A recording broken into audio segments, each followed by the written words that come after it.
Combatiremos, pues, por la causa del pueblo, y el pueblo será el único dueño de la victoria.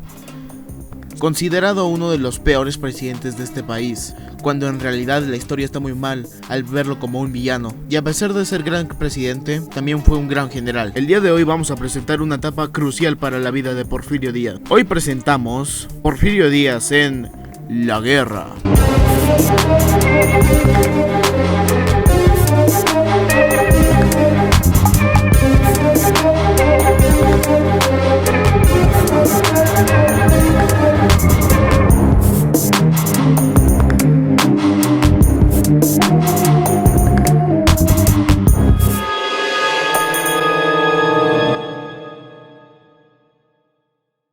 Todo empieza con los bautizos de fuego. Todo inició después de que Juárez huyera de Oaxaca. Porfirio estuvo en una guerra con indios mexicanos armados con machetes, que entrenó, donde por cierto fue la primera vez que utilizó lo que aprendió en el Instituto de Ciencias y Artes en Oaxaca, donde derrotó a una unidad santanista, colaborando con la caída de Santana del poder, alias Su Alteza Serenísima, donde demostró talento en el campo de batalla. Sigue los ensayos de reforma y guerra, después de que Comonfort tomara el poder porque su amigo Juan Álvarez le dio ansiedad y se fue a la cuerda vaca. El gabinete redactó las leyes, las tres terribles leyes que hablamos en el video pasado: la ley Lerdo, la de Comonfort y la de Benito. Respectivamente, ley Lerdo, la que expropiaba cosas de la iglesia y de ciertos territorios indígenas; la ley Iglesias, la que evitaba que la iglesia cobrara el diezmo a la población; y la ley que separaba la iglesia del estado. Ya saben, la única cosa bien que hizo fue Benito Juárez, y eso que a medias. Pero en Puebla esto no le agradó nada a los conservadores, quienes se levantaron en armas, y Benito puso de líder a la Guardia Nacional. ¿Adivinan quién? Exacto, a nuestro buen Porfirio Díaz, quien obviamente aceptó por un mayor sueldo. Con la Constitución medio sí, medio no. El Congreso Constituyente debatió con intensidad sobre el alcance de la reforma. A pesar del grupo radical, el temeroso bloque mayoritario limitó varias iniciativas, entre ellas la libertad de conciencia. Después de todo, los moderados cedieron en aspectos fundamentales: libertad de trabajo, de prensa, de asociación y educación. Más tarde, Comonfort quedaría como presidente y Juárez como presidente de la Suprema Corte de la Justicia. Comonfort poco después renegó la Constitución y apoyó un golpe contra ella. Después renegó de haberla renegado y apoyó a los liberales contra los golpistas. Melchor Ocampo tenía razón. Comonfort era un medio sí y un medio no. Este salió al exilio y subió Juárez a la presidencia. El sí tenía la Constitución y el del no a Juárez y Zuloaga. Había comenzado la guerra de reforma. Juárez en Veracruz, repliegue, reforma y triunfo. Al poco tiempo, Juárez y su ministro Castro firmaron un tratado en donde comprometían la soberanía del país con el ministro norteamericano McLean, a cambio de apoyo económico y militar para conservadores. Por suerte, en Washington rechazaron el tratado. Con el transcurso de discusiones, Norteamérica capturó la fragata contratada en Cuba por Miramón para acercar a Veracruz. Esto permitió el triunfo de los liberales. Guatimozín en Tehuantepec. Con el comienzo de la guerra de reforma en Oaxaca, el general Porfirio Díaz fue herido con una bala en su costilla por el bando conservador. Esteban Calderón lo operó y antes de sanar completamente se unió de nuevo a la lucha. 1861, años de venganzas. Miguel Miramón fue derrotado finalmente por González Ortega. Juárez entró a la capital, convocó a las elecciones y las ganó, y expulsó del país a la jerarquía eclesiástica y a los extranjeros que apoyaron a los conservadores. Muy pronto, Juárez decretaría una moratoria de pagos de la deuda externa. Francia, España e Inglaterra intervendrían en México. General de 30 años. La eficiencia de Díaz le trajo fama y ascenso a general con tan solo 30 años. José Manuel Hidalgo, un hacendado mexicano, compartía con la mujer de Napoleón III la idea de establecer un imperio en México. El momento parecía bueno: Estados Unidos enfrascándose en la guerra civil y tres potencias reclamando su dinero. Chinacos contra Messier. Después del abandono de las tropas inglesas y españolas, el representante francés Dubois de Saligny declaró: "Mi firma vale tanto como el papel en el que está escrita", así dando comienzo a las hostilidades. Ignacio Zaragoza, quien se replegó con sus tropas a Puebla, junto con los hermanos Porfirio y Félix Díaz, en el nombre de Dios, arriba nosotros. La mañana del 5 de mayo de 1862, los militares mexicanos temían el enfrentamiento contra el mejor ejército del mundo. El general Lorenz anunció a Napoleón III que era ya duelo de México. Negrete, Mejía y Porfirio Díaz ya se encontraban en sus posiciones, esperando únicamente las órdenes de Zaragoza. ¡Viva México! ¡Pero viva México libre!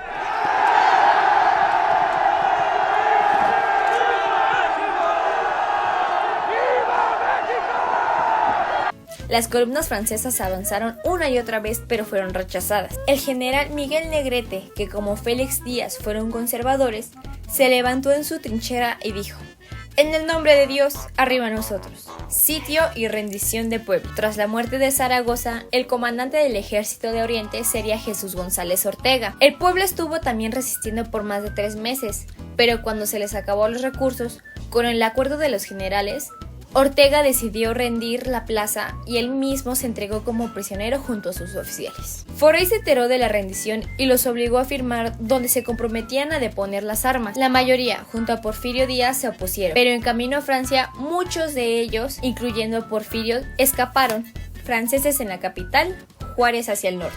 Después de la caída de Puebla y muerte de Comonfort por una lanza en el corazón, Porfirio se presentó ante Juárez. Este le pidió a su paisano que eligiera ser comandante en jefe del ejército, o bien ministro de guerra.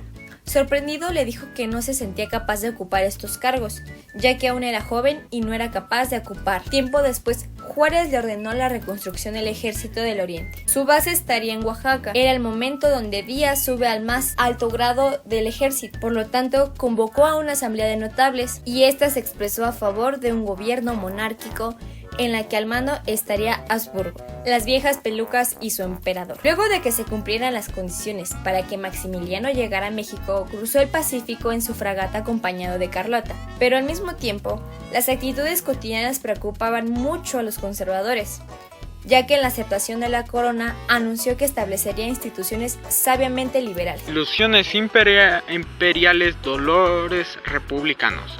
Acompañado de unos cuantos fieles, Juárez mantuvo viva su idea de la república. Se convirtió él mismo en el depositario. Los franceses tomaron Chihuahua. Juárez, mientras tanto, se aisló en la república. Las tropas francesas atacaban a las guerrillas republicanas. En 1865, año en que culminaba el periodo presidencial, el general González Ortega quiso ocupar la primera magistratura en su calidad de presidente en la Suprema Corte de Justicia. Juárez prorrogó su mandato presidencial, usando las facultades extraordinarias que el Congreso le había concedido. Imposible persuasión. El general de división Porfirio Díaz, comandante del Ejército de Oriente, luego de su derrota en San Antonio Nanahuatipan, no tuvo más remedio que resguardarse en la ciudad de Oaxaca. Los franceses, acaudillados por su nuevo comandante, el mariscal Aquiles Bazaine, sitiaron la ciudad a pesar de los reveses de Díaz. Su actividad llamó tanto la atención del gobierno imperial que este intentó atraerlo a su bando. Naturalmente, Porfirio rechazó la oferta. Durante casi 2 meses, Porfirio resistió los embates del ejército de Bazaine, dando muestras de arrojo y valentía. Pero ante la falta de municiones y la deserción de muchos de sus soldados, se vio obligado a rendirse. Experto en escapatoria, Porfirio fue hecho prisionero. Dada su alta peligrosidad, se le condujo de nueva cuenta a Puebla bajo extremas medidas de seguridad. Porfirio era un experto en escapatorias. En la guerra de reforma había recurrido a disfraces. Ahora intentaría una audaz y peligrosa estratagema. Aprovechando un momento de descuido, burló la vigilancia de los centinelas. Se escurrió por los techos y se descolgó por los altos muros del Colegio Carolino de Puebla. Sus subordinados lo esperaban con caballos para emprender la huida. Personaje de leyenda. Desde septiembre de 1865, cuando se fuga Porfirio, hasta septiembre de 1866, el general Díaz se volvió de hecho un guerrillero. Había logrado incorporarse a sus tropas, las pocas que le quedaban al menos. Era de nueva cuenta el jefe del Ejército de Oriente, pero aquel cuerpo rara vez sobrepasaba los 200 o 300 hombres. Porfirio se iba convirtiendo en una leyenda viva. El resto del año de 1865, en 1866 obtuvo su primera victoria importante. Adiós a mamá Carlota. Como Napoleón III intentaba deshacerse de su llamada aventura mexicana, no solo costaba mucho a la corona francesa, sino que en la propia Francia exigían el retiro de las tropas por razones de supervivencia.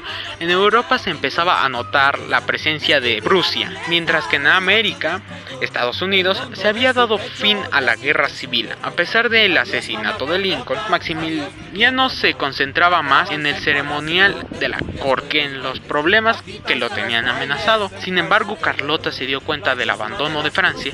Con el propósito de revertirlo, partió hacia Europa. Los republicanos celebraron la partida de Carlota con una canción titulada Adiós a mamá Carlota. Historias de Miahuatlán y la Carbonera. En octubre de 1866 reapareció el hermano de Porfirio, el Chato Félix.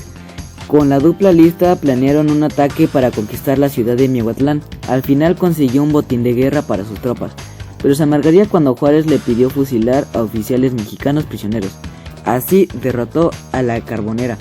Esto, junto con lo que pasó a Miahuatlán, puso los pilares de su prestigio militar. Díaz es un buen chico.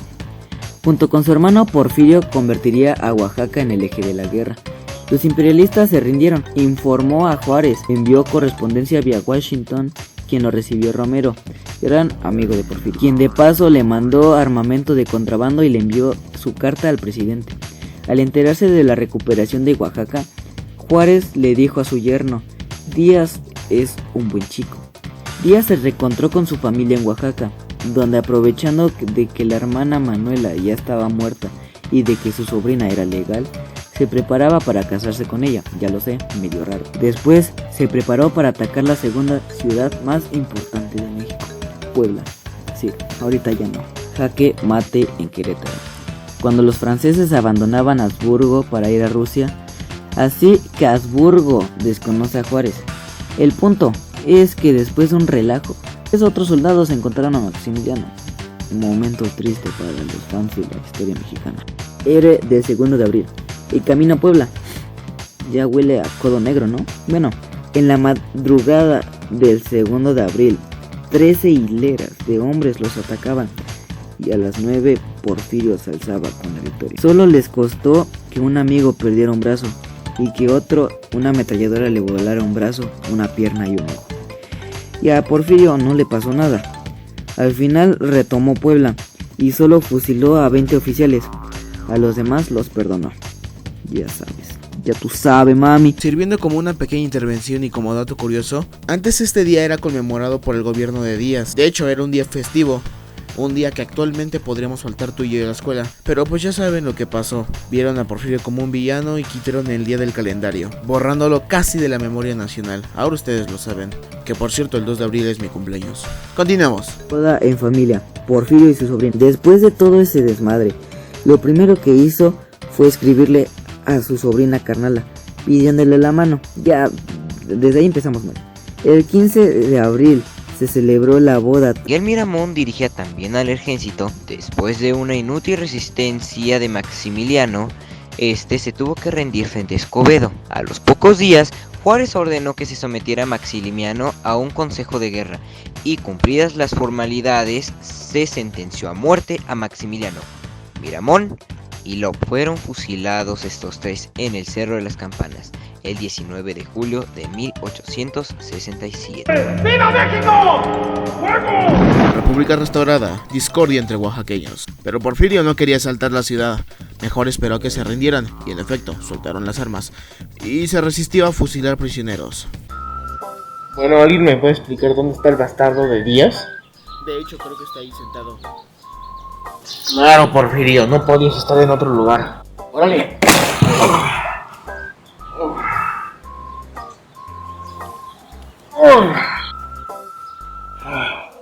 Bueno, ya estamos aquí, ya tomamos la ciudad. Bueno, ¿y ahora qué hacemos? Ah, cierto, no tenemos que derramar ni una sola gota de sangre. ¡Ándale! No, sí, no, sí, no, sí, no, sí. ¡Oh, que la chingada, Porfirio! Pues ¿qué no entiendes que no? ¡Hola! Ah, ese sí lo puedes fusilar, ese sí es un bastardo. Muchas gracias, compadre. Entonces Porfirio Díaz tomó la ciudad sin derramar ni una sola gota de sangre, según Gran General. Pero el chaparro ya empezaba a sospechar de que Porfirio no era un buen chico. No informaba con exactitud y desobedecía a veces. La cereza en el pastel es que corría un rumor que Porfirio Díaz tenía un espectacular ejército, nunca antes visto, con el objetivo de llegar al poder, con 35,000 hombres a sus espaldas. Así que Juárez lo invitó a regresar a la Ciudad de México, donde vio que sí tenía el ejército, pero no con las intenciones. Le dio una espectacular bienvenida, le dio la bandera para que la izara en el Palacio Nacional. Después Porfirio se quiso retirar, pero el medio metro no se lo concedió. Juárez no quería reconocer la gloria que Porfirio había traído al país, dando fin a esta etapa de la vida de Porfirio.